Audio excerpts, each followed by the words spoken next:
খালি এমনি যাচ্ছে কি এমনি যাচ্ছে যাই কই ওই খাস কাটা বুঝেন।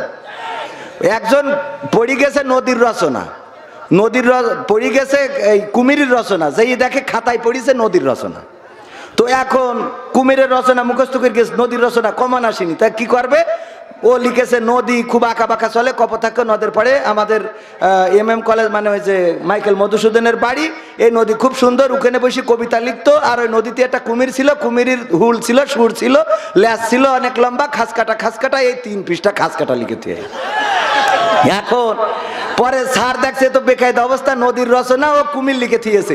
পরের বার দেখছে গরুর রচনা দিয়ে, দেখি কি করে। গরুর রচনা দিয়েছে, ও লিখেছে গরু 4 পায়ে জন্তু, খুব ভালো, দুধ দেয়, হাটে খায়, ঘুরে বেড়ায়, গরুর শিং আছে। তারপরে এই গরু নদীর পাড়ে বেঁধে রাখা হয়, ওই যখন নদীর পাড়ে ঘাস খাতি পানির পিপাসা লাগে, নদীতে যেই পানি খাতি যায়, অমনি এসে কুমিরি ধরে। আর কুমিরির হাত আছে, পা আছে, লেজ আছে, খাস কাটা, আবার 6 পৃষ্ঠা।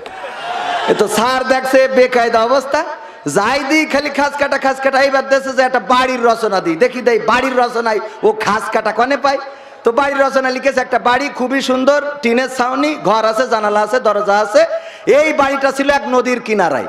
সেই নদীর কিনারায় বাড়ি থাকার কারণে ওই বাড়ির এক বাচ্চা শিশু খেলতে একদিন নদীতে পড়লো, কুমির এসে ধরে নিয়ে গেল। আর কুমিরের হুল আছে, সুর আছে, দাঁত আছে, এই আছে, নোক আছে, লেজ আছে, খাস কাটা, আবার 12 পৃষ্ঠা। তো স্যার তো দেখছে এ তো বেকায়দা, এইবার দিলে শেরে বাংলায় কে ফজলুল হকের রচনা দেই, দেখি শেরে বাংলায় কে ফজলুল হকের মধ্যে ও খাস কাটা কনে পায়। এইবার লিখেছে শেরে বাংলায় কে ফজলুল হক ছিল বাংলার বাঘ, অনেক বড় মাথা, রুটি খেত অনেক, এবং খুব ভালো দেশের জন্য লড়াই করেছে, সংগ্রাম করেছে। যখন ভারতের সাথে আপোষ মীমাংসা হয়ে গেল, তখন বলেছিল যে আমরা খাল কেটে কুমির নিয়ে আসিছি, আর এই কুমিরের হুল আছে, সুর আছে, আর এরকম বড় একটা লেজ আছে, খাস কাটা 19 পৃষ্ঠা। মানে এর এই খাস কাটা, তো মাইক্রোফোন খালি খাস কাটা, মানে যাই বলি ডানি মুখে যাচ্ছে। বিষয়টা বুঝতে পারিছেন? আমার ভাইয়ের আর একটুখানি পরে খাতি পাঠাবো, তার একটু বসায় রাখিছি, কারণ আপনারা তো এই যে আমার যুবকেরা, তোমরা হাজার বললু বসবান, আমার বোঝা হয়ে গেছে। তোমরা তো আমাকে সরকারের দলের লোক না, ও তোমাকে দিয়ে হবে না, সরকারি দলের হলে বসো। কম আছে তো আছে, তাইলে তো অসুবিধা নাই। তো রাস্তায় দাঁড়ানো মানুষগুলো, আজ যেহেতু আমি এখানে আকর্ষণ, আলোচনা যা হওয়ার হয়ে গেছে, সুতরাং জানাবো যারা মনে করছেন যে কবির বিন সামাদ ভাই কি করবে, আসলে কিছুই করবে না, আলোচনা শেষ। এখন এই মাইক্রোফোন খালি এমনি ঘুরে যাচ্ছে, এটা ধরে রাখতে হবে, এই হলো কাজ, অসুবিধা নেই। তো এখন এই মাইক ভাই আর একটুখানি, হ্যাঁ আমার মাইক ভাই অনেক ভালো মানুষ, আলহামদুলিল্লাহ, সার্ভিসটা দিবেন, পুং টুং জন্য করে না। এই রাস্তায় দাঁড়ানো মানুষগুলো আর এই পাশে দাঁড়ানো আমার ভাইয়েরা, কলিজার টুকরারা, সোনার ছেলেরা, হারে হা, এনে এসে বসলি ফায়দা আছে না নাই? দাঁড়ায় থাকা যাবে না। যুবকেরা একটু ভিতরে এসে বসলে, আল্লাহ রাসূল বলতেন, আল্লাহ রাসূল সাল্লাল্লাহু আলাইহি সাল্লাম কি করতেন, যখন যুবকেরা এসে দাঁড়িয়ে যেত, নিজের গায়ের চাদর চেলে দিতেন বসার জন্য। তার মানে বসার গুরুত্ব আছে না নাই? এই জন্য সবাই এসে অল্প সময়, যতটুকু, আমরা বেশি সময় থাকবো না, ডান পাশে জায়গা আছে। আমার অনেক ক্যামেরাম্যান ভাইয়েরা এসেছে, এদের প্রতিও রাগ করা যাবে না। হ্যাঁ, রাগ করা যাবে না কেন? ওরা প্রচুর কষ্ট করে, শীতের রাত, আপনারা তো একটা মাহফিল, ওরা প্রতিদিন আমাদের থেকে বেশি মাহফিল করে।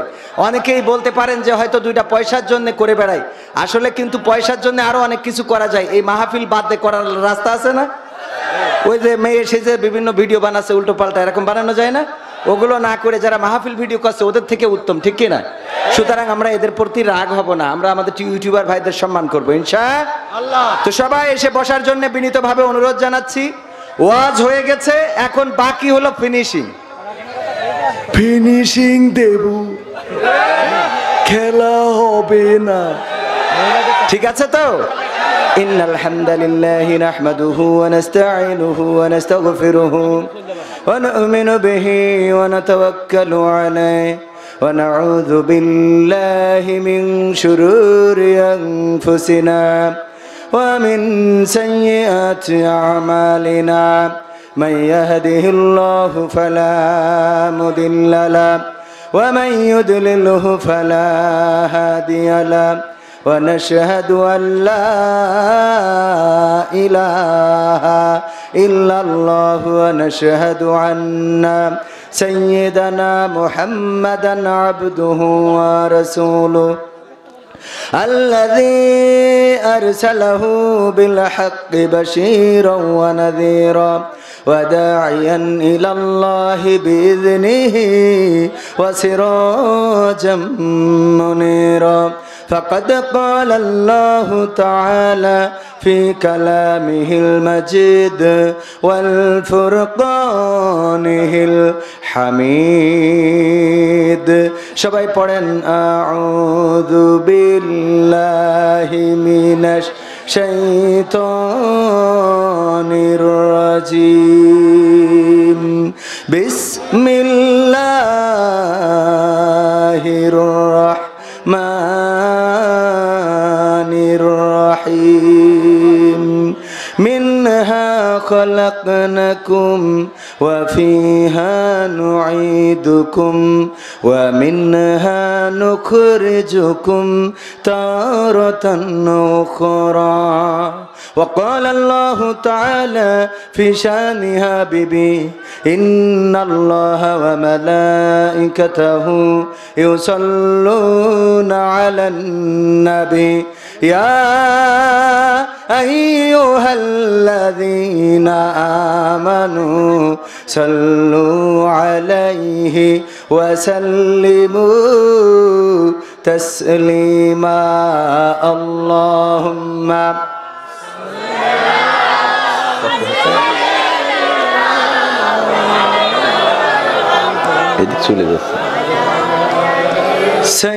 سيدنا مولانا محمد এসো হে রাসূল আবার ফিরে আমাদের মাঝে রে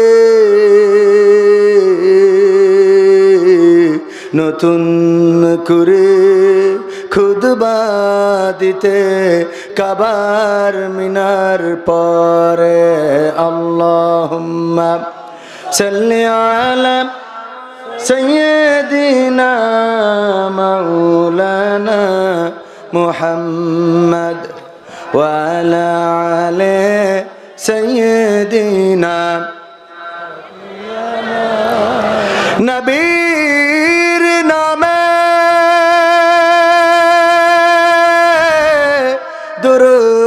দুরূদ শরীফ পড়বে যে জন তার জন্য যে হারাম হবে জাহান্নামের আগুন আল্লাহুম্মা সাল্লি আলা সাইয়্যিদিনা মাওলানা মুহাম্মদ ওয়া আলা আলি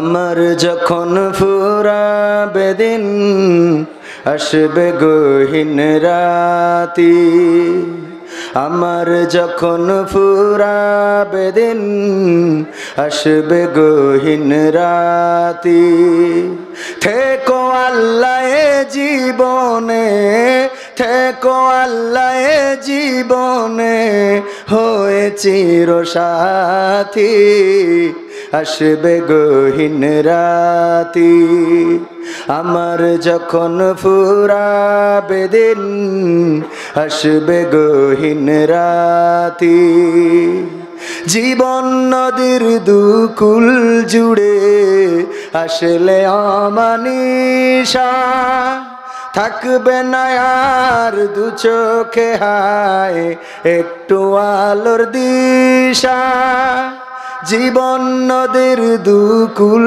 জুড়ে আসলে অমানিশা থাকবে না আর দু চোখে হায় একটু আলোর দিশা সেদিন আমার সেদিন আমার সেদিন আমার অন্ধ চোখে তুমি থেকো বাতি আসবে গহীন রাতি আমার যখন ফুরাবে দিন আসবে গহীন রাতি আমার আমার বলে যেদিন কাউকে পাবো না সেদিন আমার শূন্য হিয়ায় তুমি থেকো সান্ত্বনা তুমি থেকো সান্ত্বনা আখির আলো নিভে যেদিন হৃদয় আলো দিয়ে আসবে না কেউ অন্ধ চোখে একটু আলো নিয়ে আখির আলো নিভে যেদিন মনে আলো দিয়ে আসবে না কেউ অন্ধ চোখে একটু আলো নিয়ে সেদিন আমার সেদিন আমার সেদিন আমার অন্ধ গোরে তুমি আলোর জ্যোতি আসবে গহীন রাতি আমার যখন ফুরাবে দিন আসবে গহীন রাতি আর একটু জোরে বলা যাবে না? ওগো আমার ভাইরা, আসলেই কি গভীর রাতে আমার মৃত্যু হবে? না, আমি জানি না গভীর রাতে হবে নাকি দিন দুপুরে হবে নাকি সকালে হবে নাকি বিকালে হবে। আমার লাশ পাওয়া যাবে নাকি যাবে না, কোনো নদীতে ডুবে মারা যাব কিনা, কোনো বিমান ক্র্যাশ খেয়ে মারা যাব কিনা আমি জানি না। আমরা কেউ কি জানি নাকি? মানুষ যেভাবে মারা যায় কোনো না কোনো একভাবেই তো মারা যাব। একদিন পৃথিবী ছেড়ে আমাদের চলে যাওয়া লাগবে। অন্ধকার কবরের বাসিন্দা যেদিন হয়ে যাব, বলেন আমাদের সাথে আপন কেউ থাকবে? কেউ থাকবে না। আমার ভাই সাইফুল্লাহ বিন কুরবান অনেক বড় হৃদয়ের মানুষ, কলিজার মানুষ, আমার সাথে কবরে যাবে নাকি? না, যাবে না। যারা এখানে দাওয়াত দিয়েছেন অনেকেই বড্ড ভালোবাসেন। কেউ বলেন কোরআনের জন্য ভালোবাসি, কেউ বলেন এই হালোর জন্য ভালোবাসি, কেউ বলেন খেলা হবে তার জন্য ভালোবাসি, কেউ বলেন আল্লাহর জন্য ভালোবাসি। যে যেভাবে ভালোবাসেন না কেন, মারা যাওয়ার পরে আপনারও তো দূরের কথা, যারে এত ভালোবাসা দিলাম প্রতি রাতে সাথে নিয়ে ঘুমাই, দুইটা বাচ্চা একটা বউ, কেউ যাবে নাকি সাথে? যাবে? কেউ যাবে না। সেই অন্ধকার কবরের সাথী কে হবেন? কে হবেন? আল্লাহ যদি কারো সাথী হয়ে যায়, আল্লাহ যদি কারো অভিভাবক হয়ে যায়, আল্লাহ যদি কারো বন্ধু হয়ে যায়, আল্লাহ রাব্বুল আলামিন যদি কারো দায়িত্ব নিয়ে নেয়, তাইলে তার আর কোনো কিছু হারানোর ভয় থাকে নাকি? কোনো কিছু হারানোর ভয় থাকে না। এই গ্রামে এই ইউনিয়নে চেয়ারম্যান যদি কারো পক্ষে থাকে, তার পাওয়ার আছে না নাই? মনে করেন চেয়ারম্যানের পিএস, যে রানিং পিএস, ওই পিএস এর পাওয়ার বেশি না কম? বেশি না কম? এখন এই চেয়ারম্যান যদি ফেল করে, চেয়ারম্যান আগে পালাবে না পিএস আগে পালাবে? কিরা পালাবে আগে? পিএস আগে পালাবে। কারণ চেয়ারম্যানের থেকে ওই এত বাড়াবাড়ি ও রে সে রে, চেয়ারম্যানের কেউ মারবে না, ওরে পালি কেউ ছাড়বে। খেলা হবে, খেলা হবে, ঠিক না বেঠে? এই জন্য আমরা কোন চেয়ারম্যানকে অভিভাবক চাই না, কোন এমপি কে অভিভাবক চাই না। কারণ যে সংসদে এমপি ছিল মমতাজ, তার যে পিএস ছিল, এখন তার খাওয়া আছে নাকি? না, খাওয়া নাই। যে টাকলা মুরাদ সংসদ থেকে ইসলামটারে দূরে সরাইতে চাইলো, তারও এখন খাওয়া আছে নাকি? ওরে নিয়ে যারা বড়াই করেছে, অহংকার করেছে, তাদের এখন পাওয়ার আছে নাকি? না, নাই। তবে একজনের পাওয়ার কোনোদিন কমে না, সেটা হলো আল্লাহ। আর আমরা আল্লাহর পিএস, আল্লাহর পার্সোনাল সেক্রেটারি হইতে চাই, ঠিক না বে ঠিক? আল্লাহ আমাদের প্রতিনিধি করেছেন। কার প্রতিনিধি? আল্লাহর প্রতিনিধি। মাঝে মাঝে চেয়ারম্যানের প্রতিনিধি আসে না, খলিফা করে পাঠিয়েছেন আল্লাহ আমাদের। আমার ভাইজান অনেক ভালো মানুষ এসেছেন, আগে পরিচয় ছিল, অনেক ইউটিউবারদের দেখে ভালো লাগে, কত কষ্ট করে প্রতিদিন মাহফিলের জন্য। অনেককেই সম্মান দিতে পারি না, ক্ষমা চেয়ে নিই। আপনারাও যারা সামনে আছেন, আমার থেকে অনেক বড় আল্লামা, অনেক বড় আলেম ওলামা রয়েছেন, আমি তো ক্ষুদ্র মানুষ, ঠিক না বে ঠিক? ক্ষুদ্র, কিন্তু আমি কি ভাইরাল রোগের রুগী। তবে ভাইরাল আমি হইতে চাই নাই, আপনারা যতদূর করেছেন। ভাইরাল হওয়ার উদ্দেশ্য নিয়ে আসি নাই। এই যে আসলাম মাহফিলে, কোনো মূলত আল্লাহর পথে চলার উদ্দেশ্য নিয়েই এই পথ চলা, তাছাড়া অন্য কোনো উদ্দেশ্য এখানে নাই। আর যা কিছু করতে হচ্ছে সময়ের প্রয়োজনে, দায়িত্বের প্রয়োজনে, কর্মের প্রয়োজনে, অবস্থার পরিপ্রেক্ষিতে। এটা কেমন? ধরেন যদি কেউ দাওয়াত দেয়, সাইফুল্লাহ বিন কোরবান ভাই সাক্ষী, যদি কেউ দাওয়াত দেয়, হুজুর আপনার কি কোনো চাহিদা আছে? তো না, কোনো চাহিদা নেই, যা দেবেন ওতেই খুশি। কয় এই ফোন কাটো, এ হুজুরির ওইরকম ডিমান্ড নেই, এ হুজুর দিয়ে হবে না। সত্য না মিথ্যা? হুজুর কত টাকার হুজুর, এইটা হলো বড় কথা। এই ছাড়া এখন দাওয়াত দেন আপনারা? ভালো হুজুর পরেজগার দেখি দাওয়াত দেয়? হুজুর কত টাকা নেয় সেইটা দিয়ে খেলা হবে, তাছাড়া খেলা হবে? এই হলো অবস্থা। এই জন্যে বলেছি সময়ের প্রয়োজনে, বাস্তবতার প্রয়োজনে। এর মধ্যে একটা কথা না বললেই নয়। আমার গতকালকে মাহফিল ছিল সাতক্ষীরায়, সেখানে আমাদের আহলে হাদিসের ভাইয়েরা, আমরা তাদেরকে যথেষ্ট সম্মান করি, কারণ ওরাও আমাদের ভাই, আমরাও তাদের। আমরা হাদিসের বাইরের লোক কেউ না, হাদিসের বাইরের লোক না, কিন্তু কেন জানি একটা ফাঁকা করে রেখেছে, আল্লাহ সেই ভালো জানে। উদ্দেশ্য কি তা জানি না। মাঝখানে দেখেছিলাম যে ওরা ইসরায়েলিদের পক্ষে কথা বলে। ইসরায়েলিদের পক্ষে যদি কথা বলে, ওই আহলে হাদিস আমি হইতে চাই না, কথা কয় না। ফিলিস্তিনের পক্ষে কথা না বলে যারা ইহুদিদের পক্ষে কথা বলবে, এই জাতীয় হাদিসওয়ালাদের পক্ষে যাইতে চাই না। কারণ ইসরায়েলে তারা, ইহুদিরা ফিলিস্তিনে নির্যাতন করে নির্বিচারে মানুষকে হত্যা করছে না, করছে না? তো কালকের মাহফিলে এম হাসিব ভাই এবং আমি, পুলিশের কাছে জিডি করা হয়েছে, অভিযোগ দায়ের করা হয়েছে যে মাহফিল বন্ধ চেয়ে, শান্তি শৃঙ্খলার জন্যে মাহফিল বন্ধ চেয়ে আবেদন। কার কাছে? ওসির কাছে, ইনচার্জের কাছে, উপজেলা ইনচার্জের কাছে। চিন্তা করতে পারেন, মাহফিলে কোনো বিশৃঙ্খলা হয়? মাহফিলে কোনো অশান্তি হয়? আচ্ছা, আমি না হয় অযোগ্য লোক, অশান্তি করি, মানলাম। এম হাসিব ভাই তো একজন যোগ্য লোক নাকি? তো তার, আমি বললাম আমাকে মাইনাস করে তাকে দিয়ে অন্তত মাহফিলটা করা হোক। কয় তাও হবে না, খেলা হবে না। এই যে অবস্থা করা হলো, আমি তাদের কাছে বলতে চাই, মমতাজের কনসার্টকে কেন্দ্র করে, অথবা নুকুল কুমারের গানের অনুষ্ঠান কেন্দ্র করে, অথবা আসিফ আকবর কিংবা মনির খান কিংবা এই জাতীয় যারা আসে তাদের অনুষ্ঠানকে কেন্দ্র করে কয়দিন আপনি থানায় যেয়ে শান্তি শৃঙ্খলা রক্ষার জন্য অভিযোগ দায়ের করেছেন, এটা জানতে চাই। যদি তাই না করে থাকেন, মাহফিল বন্ধ করার জন্য, কোরআনের কথা শোনাবার জন্য যে মাহফিল বন্ধ করেছেন, এর জন্য আল্লাহর কাছে বিচার থাকলো, তিনি অবশ্যই এটার বিচার করবেন ইনশাআল্লাহ। সেই শক্তি আল্লাহর আছে না নাই? সেই শক্তি আল্লাহর আছে। আমি বলতে চাই ভূমিকায় যে এই কাজগুলো করবেন না। চরমনা বলেন, কওমিয়া বলেন, আলিয়া বলেন, মাযহাবি বলেন, লামাযহাবি বলেন, সবাই তো আমরা এক আল্লাহকে পাওয়ার জন্যই ছুটেছি নাকি?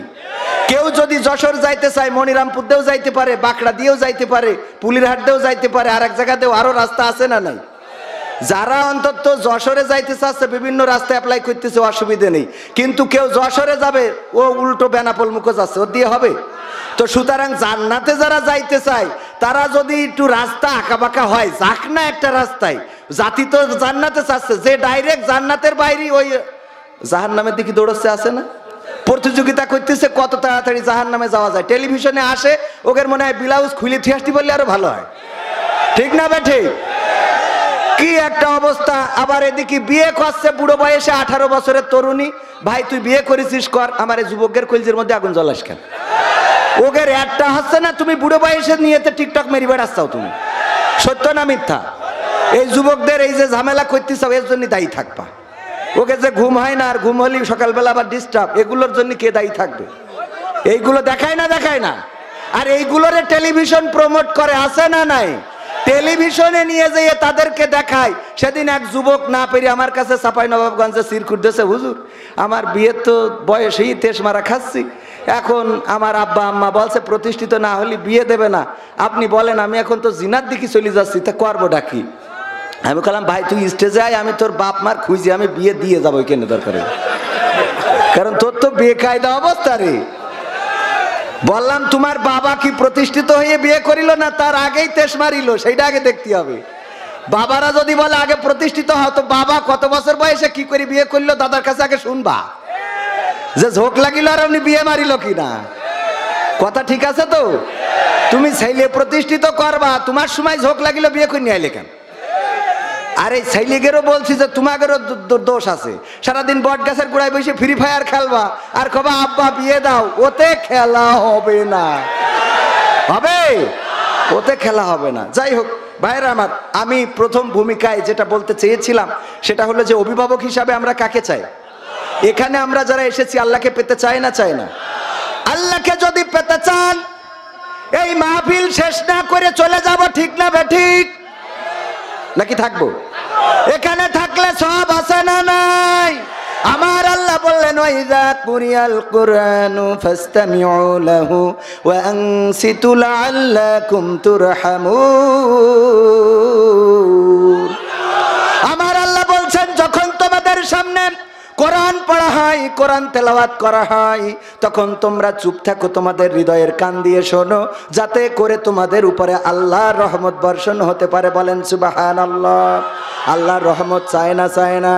আমরা অভিভাবক হিসাবে যারা আল্লাহকে পেতে চাই, অভিভাবক হিসাবে যারা আল্লাহকে চায়, আমরা মাত্র অল্প সময় 1 ঘন্টার একটু বেশি, 1 ঘন্টার একটু সময় এখানে কুরবানি করতে রাজি আছি না নাই? এটাই আপনার পথ দেখাতে পারে। আল্লাহ যার অভিভাবক হয়ে যায় তার আর দুশ্চিন্তা থাকে না, খাবারের চিন্তা থাকে না। এক সময় চিন্তা করতাম বউকে কি খাওয়াবো, বাচ্চা হইলে আরো কি খাওয়াবো, অথচ এই চিন্তা ছিল না বাচ্চা হইলে তো বউ দুধ খেয়েই তো বাঁচবে। মানে টেনশন হইতো যে বউয়ের কি খাওয়াবো আর বাচ্চাদের কি খাওয়াবো, এই টেনশনে ঘুম হতো না। আল্লাহ বলল টেনশন আমারে দিয়ে দাও, তুমি নিশ্চিন্তে থাকো। আল্লাহর কাছে কতবার কেঁদেছি, ওগো আল্লাহ তুমি এমন একটা জীবন দাও যেই জীবনে কোনো ঋণ দিবা না, বড় মোটা অঙ্কের টাকার মালিক, একটুখানি বসেন, কত মোটা অঙ্কের টাকার মালিক করে দাও, এটা চায় না। কোটি কোটি টাকা থাকবে তা চায় না, গাড়ি থাকবে বাড়ি থাকবে চায় না, একটা ঋণ মুক্ত জীবন চাই, সাদামাটা জীবন চাই, যে জীবনে কোনো পেরেশানি থাকবে না। কেঁদেছি আল্লাহর কাছে, আল্লাহর কাছে আছে না নাই? আল্লাহ এত দিয়া দেন, চাইলাম অল্প দিল বেশি, চাইছি 1 কান মোটর সাইকেল দিয়েছে 4 চাকার গাড়ি, তাও বললাম 1 কান হলি হয়, আল্লাহ দেশ 2 কোণ। 1 তলা বাড়ি চাইলাম হয়েছে 2 তলা। বিশ্বাস হয় না আপনাদের? না হলে আমাদের ভাই দাওয়াত খাতে যাবেন। আরে মাইক্রোফোন 30 খান খালি ডিস্টার্ব করছে, খালি এমনি যাচ্ছে, কে এমনি যাচ্ছে যাই কই ওই খাস কাটা বোঝেন? একজন পড়ে গেছে নদীর রচনা, পড়ে গেছে এই কুমিরের রচনা, যেই দেখে খাতায় পড়িছে নদীর রচনা। তো এখন কুমিরের রচনা মুখস্থ করে গেছে, নদীর রচনা কমান আসেনি, তা কি করবে? ও লিখেছে নদী খুব আঁকা বাঁকা চলে, কপোতাক্ষ নদের পড়ে আমাদের MM কলেজ, মানে ওই যে মাইকেল মধুসূদনের বাড়ি, এই নদী খুব সুন্দর, ওখানে বসে কবিতা লিখতো। আর ওই নদীতে একটা কুমির ছিল, কুমিরের হুল ছিল, সুর ছিল, ল্যাস ছিল অনেক লম্বা, খাস কাটা, এই 3 পৃষ্ঠা খাস কাটা লিখেছে। এখন পরে স্যার দেখছে তো বেকায়দা অবস্থা, নদীর রচনা ও কুমির লিখে দিয়েছে। পরের বার দেখছে গরুর রচনা দিয়ে, দেখি কি করে। গরুর রচনা দিয়েছে, ও লিখেছে গরু 4 পায়ে জন্তু, খুব ভালো দুধ দেয়, হাটে খায়, ঘুরে বেড়ায়, গরু শিং আছে। তারপরে এই গরু নদীর পাড়ে বেঁধে রাখা হয়, ওই যখন নদীর পাড়ে ঘাস খাতি পানির পিপাসা লাগে, নদীতে যেই পানি খাতি যায় অমনি এসে কুমিরি ধরে, আর কুমিরির হাত আছে, পা আছে, লেজ আছে, খাস কাটা আবার 6 পৃষ্ঠা। এ তো স্যার দেখছে বেকায়দা অবস্থা, যাই দিই খালি খাস কাটা। এইবার দেখছে যে একটা বাড়ির রচনা দিই, দেখি দেয় বাড়ির রচনায় ও খাস কাটা কনে পায়। তো বাড়ির রচনা লিখেছে একটা বাড়ি খুবই সুন্দর, টিনের ছাউনি, ঘর আছে, জানালা আছে, দরজা আছে। এই বাড়িটা ছিল এক নদীর কিনারায়। সেই নদীর কিনারায় বাড়ি থাকার কারণে ওই বাড়ির এক বাচ্চা শিশু খেলতে একদিন নদীতে পড়লো, কুমির এসে ধরে নিয়ে গেল। আর কুমিরের হুল আছে, সুর আছে, দাঁত আছে, এই আছে, নোক আছে, লেজ আছে, খাস কাটা আবার 12 পৃষ্ঠা। তো স্যার তো দেখছে এ তো বেকায়দা, এইবার দিলে শেরে বাংলা একে ফজলুল হকের রচনা দেই, দেখি শেরে বাংলা একে ফজলুল হকের মধ্যে ও খাস কাটা কনে পায়। এইবার লিখেছে শেরে বাংলা একে ফজলুল হক ছিল বাংলার বাঘ, অনেক বড় মাথা, রুটি খেত অনেক, এবং খুব ভালো দেশের জন্য লড়াই করেছে, সংগ্রাম করেছে। যখন ভারতের সাথে আপোষ মীমাংসা হয়ে গেল তখন বলেছিল যে আমরা খাল কেটে কুমির নিয়ে আসিছি, আর এই কুমিরের হুল আছে, সুর আছে, আর এরকম বড় একটা লেজ আছে, খাস কাটা 19 পৃষ্ঠা। মানে এর এই খাস কাটা তো মাইক্রোফোন খালি খাস কাটা মানে যাই বলি টানি মুখে যাচ্ছে। বিষয়টা বুঝতে পারিছেন? আমার ভাইয়ের আর একটুখানি পরে খাতি পাঠাবো, তার একটু বসায় রাখিছি, কারণ আপনারা তো এই যে আমার যুবকেরা তোমরা হাজার বললু বসবান, আমার বোঝা হয়ে গেছে। তোমরা তো আমাকে সরকারের দলের লোক না, ও তোমাকে দিয়ে হবে না। সরকারি দলের হলে বসো, দাঁড়িয়ে কেন? এটা তো ভালো লাগে না। মাসুদ তুমি কি ভালো হবে না? বলছি একটু বসতি, এরা কথাই শুনছে না। এদের কি করে কথা শুনবো? কান দিনই জায়গা আছে না? জায়গা আছে তো। এখন আমি শুরু করিনি, আমি স্টার্ট দেবো আর একটু পরে। আজকে তো আকর্ষণ, যা ইচ্ছা তাই হবে। ওরে বাবা, যেদিন বক্তা থাকি ওই দিন বুঝি যে ওয়াজ করতে হবে, এটা সিস্টেম আছে না। এখন ভিক্ষে করতে গেলি পোশাক আশাক ছিঁড়া না থাকলে একটু ছিঁড়ে নিতে হয় না? তা না টাইকোট পরি যদি ভিক্ষে করতে যেত মারি বসবে। তো এই জন্য আজকে এখানে কি প্রধান আকর্ষণ। তো আকর্ষণ আর প্রধান আলোচকের আলোচনা করা শেষ, এখন আকর্ষণ যা করা দরকার করবো, খেলা হবে। ঠিক আছে তো? আর জাগের একটু চুলকাবে ওরা আবার থাকবে না, ও বললু থাকবে না, থাকবে। সময়টা তো বড্ড খারাপ, আপনি তো ভাই সব জানেন। বুঝে শুনে কথা বলে ওয়াজের রীতি টানেন। সময়টা তো বড্ড খারাপ, আপনি তো ভাই সব জানেন। বুঝে শুনে কথা বলে ওয়াজের রীতি টানেন। উস্কানি ফুসকানি মূলক বলবেন না কোনো কথা, এই মঞ্চে রাজনীতি ভাই করবেন না অযথা। আমরাও ভাই কোরআন জানি, মানি মোটামুটি, ঝামেলাতে থাকি মাঝে মাঝে নিয়ে ভোটা ভুটি। মক্তবেতে শিখেছিলাম আলিফ বা তা সা, কোরআন হাদিস মোটেও জানি না এমন কিন্তু না। তাই রাজনীতি চলবে না ও হুজুর, রাজনীতি চলবে না, তাই রাজনীতি চলবে না ও ভাই, রাজনীতি চলবে। এবার বলছে হুজুর শোনেন, আপনি ওয়াজ করতে আইছেন, এটা তো নতুন, এর আগে আরো হুজুর আসিল। আমি বললাম কোনতে আইলো? বলছে ঢাকাতে আইলো। আমি বললাম তাই কি? বলছে অমুক হুজুর ওয়াজ করিল, কত মধুর সুর, কবরেতে গেলে পাবো 70,000 হুর। এমন ওয়াজ আছে না নাই? এই হুরির ওয়াজ করলে কি খাবার দাবার এবং হাদিয়া আছে না নাই? আর হুরির বাইরে ওয়াজ করলে মাঝে মাঝে আছে না নাই? অমুক হুজুর ওয়াজ করিল, কত মধুর সুর, কবরেতে গেলে পাবো 70,000 হুর। অনেক দোয়া আছে পড়লে কোটিতে সওয়াব, সারা জীবন পাপ করিলেও পেয়ে যাব মাপ। বাপ দাদার নাজাত দিতে করেছি 40, আমার বেলায় 4টা গরু গোয়াল ঘরে পুষা। আমিও ভাই কিছুটা জানি, মানি না তা না, ছোটবেলায় শিখেছিলাম আলিফ বা তা সা। তাই রাজনীতি চলবে না ও হুজুর, রাজনীতি চলবে না, তাই রাজনীতি চলবে না ও ভাই, রাজনীতি চলবে। এবার বলছে হুজুর শোনেন, আপনি মনে করছেন আমরা জানি না মানি না? নাম জানি মানি সব করি, ইবাদত বন্দেগি কলাম। কি করেন? বলছে হুজুর মিলাদ করি, কিয়াম করি, যাই বাবার মাজারে, হয়তো একটু বিড়ি টানি রাজগঞ্জের বাজারে। আছে না নাই? কম না বেশি? সত্যি বলছি তো। মিলাদ করি, কিয়াম করি, যাই বাবার মাজারে, হয়তো একটু বিড়ি টানি মনিরামপুরীর বাজারে। ফজর নামাজ হয় না পড়া, থাকি তখন নিদে। হুজুর বিশ্বাস করেন আল্লাহর কিরে হয় না কাজা, নামাজটা 2 ঈদে। আছে না নাই? তবে আর একটা ঘটনা ঘটাই গো, ঈদের নামাজ টেলিভিশনের সাংবাদিক সাক্ষাৎকার নিচ্ছে যে আগামীকাল কটায় জামাত হবে, বলছে আগামীকাল ঈদুল আজহার 9টার সময় জানাজার নামাজ হবে। কে নামাজ হবে? ঈদুল আজহার। আমি বললাম তাহলে একটা মরিয়ে শেষ আর একটা বাকি, ঈদুল আজহা শেষ ফিতর বাকি। কি যুবকেরা এ কথা কও না কেন? তোমাকে ফ্রি ফায়ার খেলি খেলি এনার্জি চলি গেছে। আগে যুবকরা যদি, আগে মানুষ যদি চিকুন হইতো তো মানুষই বলতো তুই কিছু খাইস না নাকি, তোর এই অবস্থা কেন? আর এখন যদি চিকুন হয় কয় কিছু খাওয়া ধরেছিস নাকি? ঠিক না বেঠে? কয় কিছু খাওয়া ধরেছিস? এ পাকামো হুজুর সব জানে। হ্যাঁ, এ হুজুর তো সে হুজুর না, এ হুজুর আরো পরে অনেক বড় হুজুর হবে ইনশাআল্লাহ। ও মাহফিল শুরু করা হয়নি ভাই, বসায় রাখেছি, খাতি ফাটাবো, শুরুটা করে নি। হ্যাঁ, মাঝখানে থাক, শুরুটা করে নি। আজকে কোন জায়গায় সে লিখা কই? ও হ্যাঁ পাইছি, রোহিতা শেখ পাড়া, তাইলে তো আর অসুবিধা নেই। হ্যাঁ, শেখ পাড়ায় কোনো ভয় আছে নাকি? ভয় জামাত পাড়া হলে, বিএনপি পাড়া হলে ঠিক আছে। রোহিতা শেখপাড়া মাঠ প্রাঙ্গণ মনিরামপুরের আজকের এই যুব সমাজের উদ্যোগে আয়োজিত প্রথম বাৎসরিক তাফসিরুল কোরআন মাহফিলের শ্রদ্ধাভাজন সভাপতি আলহাজ মাস্টার হাফিজুর রহমান সাহেব, ভালো আছেন তো?